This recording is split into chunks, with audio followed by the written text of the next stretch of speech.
मैं अंशुल अब्दुल्लापुर एलटी परसों से यहाँ पे एडमिट हूँ और मुझे यहाँ पे कोई ज़्यादा ट्रीटमेंट सही नहीं दिया जा रहा है और सुबह से केवल मेरी सांस लेने में मुझे इतनी ज़्यादा प्रॉब्लम है, जो भी आता है पल्स रेट चेक करके चला जाता है। मैं कहता हूँ कुछ इंजेक्शन वगैरह मेरे लगा दो, पर कोई नहीं लगा रहा है। यहाँ का स्टाफ स्ट्राइक पे है और जब आम जनता के लिए क्या होगा जब मैं एक हेल्थ वर्कर होने के बाद मेरे साथ ये हो रहा है।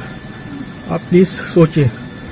Thank you. मैं अंशुल अब्दुल्लापुर एलटी परसों से यहाँ पे एडमिट हूँ और मुझे यहाँ पे कोई ज़्यादा ट्रीटमेंट सही नहीं दिया जा रहा है और सुबह से केवल मेरी सांस लेने में मुझे इतनी ज़्यादा प्रॉब्लम है, जो भी आता है पल्स रेट चेक करके चला जाता है। मैं कहता हूँ कुछ इंजेक्शन वगैरह मेरे लगा दो, पर कोई नहीं लगा रहा है। यहाँ का स्टाफ स्ट्राइक पे है और जब आम जनता के लिए क्या होगा जब मैं एक हेल्थ वर्कर होने के बाद मेरे साथ ये हो रहा है।